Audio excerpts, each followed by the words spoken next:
فرقہ واریت سے بالاتر اور خالصاً قرآن و سنت کی زبان میں قرآن کریم کو سمجھنے کے لیے ہمارے چینل کو سبسکرائب کریں۔ السلام علیکم۔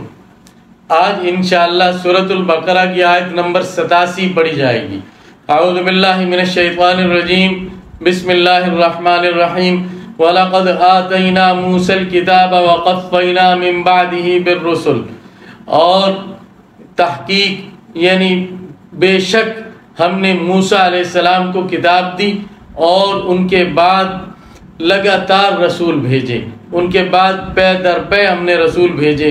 حضرت موسیٰ علیہ السلام اس شریعت کے جو یہود کی شریعت ہے اس کے گویا شارع اول ہیں سیدنا موسیٰ علیہ السلام، اور تورات اصول کا درجہ رکھتی ہے، اور انجیل حالانکہ حضرت مسیح علیہ السلام کی شریعت نے حضرت موسیٰ علیہ السلام کی شریعت کے بہت سارے احکام منسوخ کیے ہیں، لیکن پھر بھی یہی فرمایا محققین نے، اور عیسائی علماء بھی یہی کہتے ہیں کہ انجیل دراصل تورات ہی کا تتمہ اور تکملہ ہے، یعنی تورات کے مضامین کو اس کے ساتھ مکمل کیا گیا، کچھ تھوڑی بہت تبدیلی کی گئی، اور عیسائی بھی جس شریعت پر ہیں یہ شریعت بھی دراصل شریعت موسوی ہے۔ تو حضرت موسیٰ علیہ السلام گویا بنی اسرائیل کے وہ شریعت لانے والے مرکزی نبی ہیں۔ تو یہ فرمایا، اور یقیناً ہم نے موسیٰ کو کتاب عطا فرمائی اور ان کے بعد رسولوں کو بھیجا۔ وَآتَيْنَا عِيسَى ابْنَ مَرْيَمَ الْبَيِّنَاتِ، اور ہم نے عیسیٰ جو مریم کے بیٹے ہیں ان کو واضح معجزات دیے، روشن دلائل دیے۔ حضرت مسیح عیسیٰ علیہ السلام کا ذکر قرآن مجید میں جہاں آتا ہے وہاں اکثر مقامات پر ان کی اماں جان کا بھی ساتھ ذکر آتا ہے، عیسیٰ ابن مریم آتا ہے۔ موسیٰ علیہ السلام کا نام ابھی گزرا، ان کے ساتھ ان کی ابنیت کا تعارف نہیں ہے کہ موسیٰ کس کے بیٹے، اسی طرح دیگر انبیاء علیہ السلام کے ساتھ بھی یہ تعارف ان کے نام کے ساتھ نہیں ہوتا۔ حضرت مسیح علیہ السلام کے نام کے ساتھ قرآن مجید زیادہ تر ان کا یہ تعارف کرواتا ہے، عیسیٰ ابن مریم۔ اس کی وجہ یہ ہے کہ حضرت عیسیٰ علیہ السلام کو عیسائی ابن اللہ کہتے ہیں، یعنی اللہ کا خدا کا بیٹا کہتے ہیں۔ جو گزشتہ زمانے کے عیسائی تھے وہ تو حضرت عیسیٰ علیہ السلام کو اس طرح بیٹا مانتے تھے جس طرح یعنی ولادت کا اور نسب کا تعلق ہوتا ہے، اور موجودہ زمانے میں بھی جو عیسائی ہیں یہ حضرت عیسیٰ علیہ السلام کو اس ولادت کے تعلق کے ساتھ تو اللہ کا بیٹا نہیں مانتے، لیکن بیٹا خدا اور باپ خدا ان کے نزدیک اس کا تصور بھی ایسا ہی ہے کہ گویا باپ خدا جو ہے وہ بڑا ہے اور بیٹے خدا پر اس کی شفقت کا ایسا ہی تعلق ہے جیسے باپ کو بیٹے کے ساتھ ہوتی ہے، اور گویا عیسیٰ علیہ السلام جو ہے وہ خدا ہونے کے ساتھ یعنی عیسائیوں کے خیال میں وہ اللہ تعالیٰ کے ساتھ تعلق ابنیت کا رکھتے ہیں، گو نسباً وہ ان کے بیٹے نہ ہوں آج کل کے عیسائیوں کے خیال میں۔ اور وہ حضرت عیسیٰ علیہ السلام کو انسان سے بالاتر کوئی مخلوق مانتے ہیں۔ مخلوق کیا انسان سے بالاتر مانتے ہیں، مخلوق تو کیا مانتے ہیں، خدا مانتے ہیں۔ اس لیے قرآن مجید نے جگہ جگہ جہاں بھی ان کا ذکر آیا ساتھ ان کی اماں کا ذکر کیا، عیسیٰ ابن مریم۔ بھائی عیسیٰ ابن اللہ نہیں ہے، اللہ کے بیٹے نہیں ہیں، وہ تو مریم کے بیٹے ہیں، عیسیٰ ابن مریم۔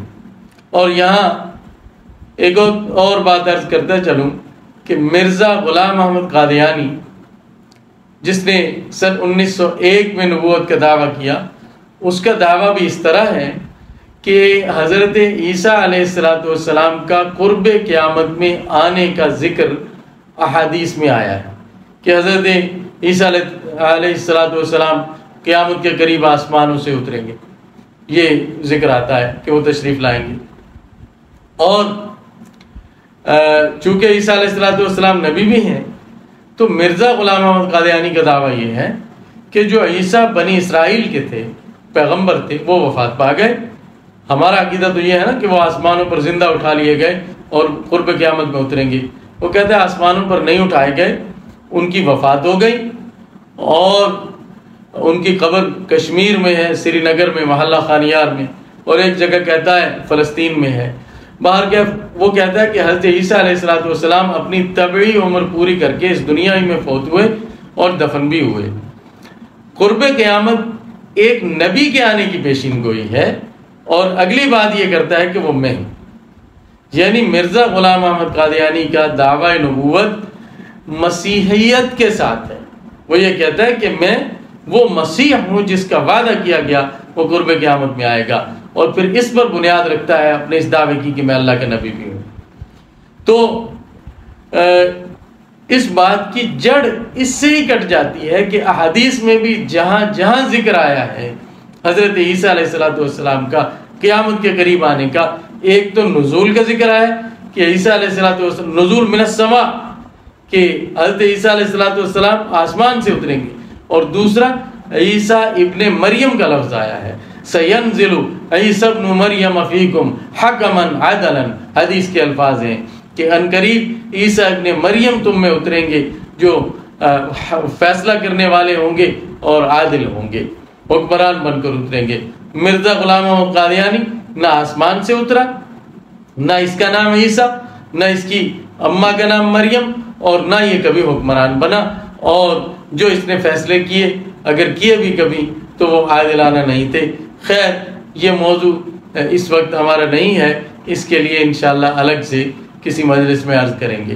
تو بہر کیا بات حضرت عیسیٰ علیہ السلام کے نام سے نکلی کہ فرمایا ہم نے عیسیٰ ابن مریم کو بینات دیے، واضح دلائل دیے، معجزات دیے. حضرت عیسیٰ علیہ السلام کے بڑے بڑے معجزات تھے.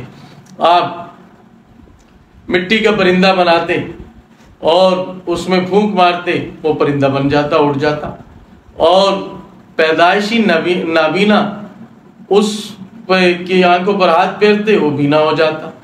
اور اسی طرح جو برس کا مریض ہے، فل بیری جسے کہتے ہیں، جس کا علاج ہے ہی نہیں، اس پر ہاتھ پھیرتے وہ بھی بالکل درست ہو جاتا. تو یہ آپ کے بڑے بڑے معجزات تھے حضرت عیسیٰ علیہ السلام کے. فرمایا ہم نے عیسیٰ ابن مریم کو واضح، آپ کی پیدائش بھی معجزہ، بغیر باپ کے پیدا ہوئے، بچپن میں کلام کیا. وَأَيَّدْنَاهُ بِرُوحِ الْقُدُسِ، اور ہم نے ان کی مدد کی روح القدس سے. روح القدس حضرت جبریل علیہ السلام کا نام ہے. حضرت جبریل علیہ السلام سے حضرت عیسیٰ علیہ السلام کی تائید اور مدد ایک تو یہ ہوئی کہ حضرت عیسیٰ علیہ السلام اپنی اماں جان کے پیٹ میں اس طرح آئے تھے کہ حضرت روح القدس نے، جبریل نے حضرت مریم کو دم کیا، پھونک ماری، نہیں اپنی والدہ کے پیٹ میں آ گئے. تو گویا اول ہی سے تائید رہی. پھر اس کے بعد حضرت جبریل علیہ السلام حضرت عیسیٰ علیہ السلام کے ساتھ ساتھ رہتے تھے حفاظت کے لیے ہر وقت کہ مبادا یہودی آپ کو کوئی نقصان پہنچائے. افکلما جاءکم رسول بما لا تهوى انفسکم، کیا جب کبھی بھی کوئی رسول تمہارے پاس وہ چیز لائے گا جس کو تمہارے دل نہیں چاہتے، یعنی کوئی رسول بھی ایسے شرعی احکام لائے گا جو تمہیں پسند نہیں، استکبرتم، تم تکبر کرتے ہو، ففریقا کذبتم، تو ایک فریق کو تم نے جھٹلایا، وفریقا تقتلون، اور ایک فریق کو تم قتل کرتے رہے، انبیاء علیہ السلام کے فریقوں کو. یہ جو یہودی نبی کریم صلی اللہ علیہ وسلم کے زمانے میں موجود تھے، ان کے آباء و اجداد نے یہ کام کیا. یہ لوگ اپنے آباء و اجداد کے اس فعل پر نکیر نہیں کرتے تھے اور راضی تھے، اس لیے یہ لوگ بھی اس تکذیب اور قتل میں گویا اپنی رضا کی وجہ سے شریک ہیں. انہوں نے مثلا حضرت عیسیٰ علیہ السلام کو جھٹلایا، اور حضرت یحییٰ و زکریا علیہ السلام کو انہوں نے شہید کیا. اس کے علاوہ دیگر انبیاء کو بھی شہید کیا. بعض روایات میں آتا ہے کہ 300 انبیاء کو ایک دن میں بھی انہوں نے شہید کیا ہے بنی اسرائیل نے، اور انبیاء کی تکذیب کا سلسلہ مسلسل ان میں جاری رہا. تو یہ ان کی برائی تھی. اس آیت میں ہمارے غور کرنے کی بات کیا فرمایا کہ جب کبھی رسول وہ چیز لائے گا جس کو تمہارے دل نہیں چاہتے. کیا مطلب ہوا کہ مومن کی یہ شان نہیں ہے کہ جب وہ ایک دفعہ ایمان لے آئے تو پھر اس کی اپنی مرضی بھی کوئی ایسی ہو کہ جو شریعت کے مقابلے میں جس پر وہ عمل کرے۔ قرآن مجید میں اللہ تعالیٰ نے دوسری جگہ فرمایا فلا وربک لا یؤمنون، کہ اے محبوب تیرے رب کی قسم یہ لوگ مومن نہیں ہو سکتے حتی یحکموک فیما شجر بینہم، یہاں تک کہ یہ آپ کو فیصل بنا لیں، فیصلہ کرنے والے مان لیں ان احکام، ان مسائل میں، ان اختلافات میں جو ان کے درمیان پھوٹ پڑے، فیما شجر بینہم ویسلموا ثم لا یجدوا فی انفسہم حرجا مما قضیت، پھر آپ کے فیصلے کی وجہ سے اپنے دلوں میں تنگی بھی محسوس نہ کریں، ویسلموا تسلیما، اور پوری طرح فرما برداری بنا دکھائے۔ دوسری رسول کریم صلی اللہ علیہ وسلم نے فرمایا لا یؤمن احدکم حتی یکون ہواہ تبعا لما جئت بہ، تم میں سے کوئی آدمی اس وقت تک مومن نہیں ہو سکتا جب تک اس کی خواہشات میری لائی ہوئی شریعت کے تابع نہ ہو جائیں۔